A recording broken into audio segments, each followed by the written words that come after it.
Good morning, afternoon, or evening, everybody. My name is Thomas, or TJ, and today I will be looking at the ideologies featured in An American in Paris and comparing the beliefs of the characters to the beliefs of the time period, that being the 1950s. To begin, what is ideology? Ideology is a set of political or social beliefs that are widely accepted by the general populace. Throughout An American in Paris' story, I noticed aspects of three particular ideologies of the time period. Those being capitalism, Marxism, and traditionalism. Now, what do each of those ideologies entail exactly? Capitalism is very much the belief that all creations or products are either property of private owners or the state.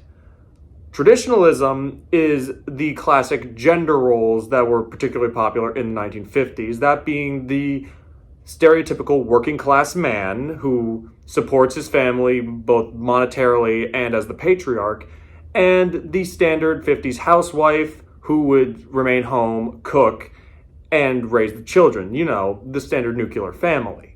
Finally, Marxism is the belief that administrators and employers could, with their power, abuse or take advantage of the working class members of their operation, particularly in this case, that being artists.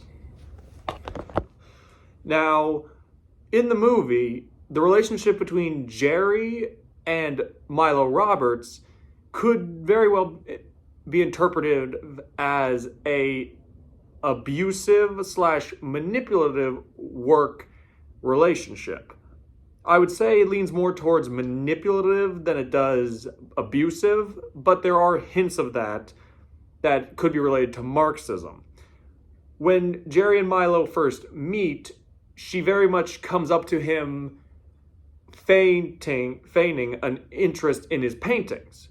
After he witnessed him scare off a particular customer, they then get into a conversation where Milo quickly looks over his paintings for maybe a few minutes, as seen here.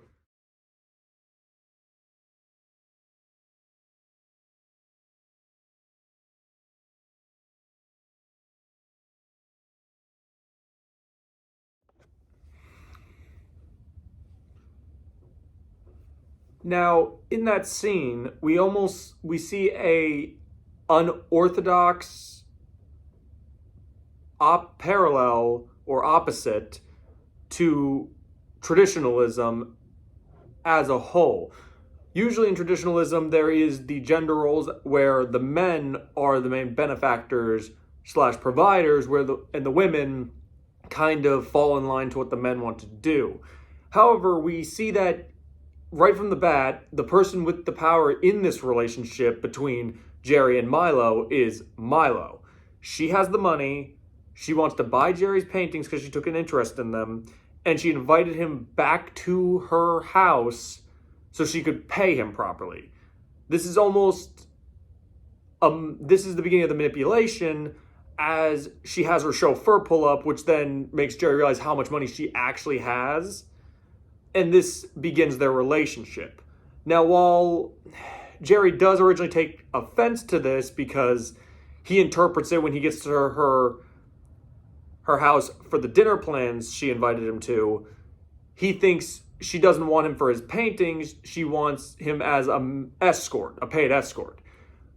And despite Milo assuring him that their relationship is strictly professional, we later on in a scene where she does take him out with her friends to a local pub or bar, whatever it was, that when he starts talking with Lise, or Lisa, I don't know how you pronounce that quite, she shows visible jealousy at the fact that Jerry is talking with another woman in her presence.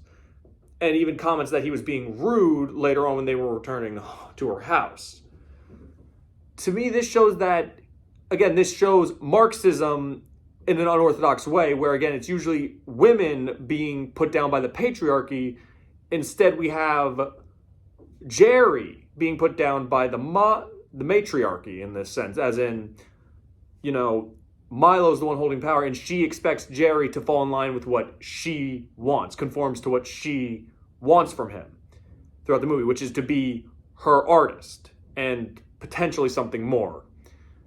I think who best summed up their relationship and Milo's attitude was Jeremy's fellow aspiring creator slash straight man, I would say, of the movie, Adam, who very eloquently put it as, when women have power, they want to start acting like men.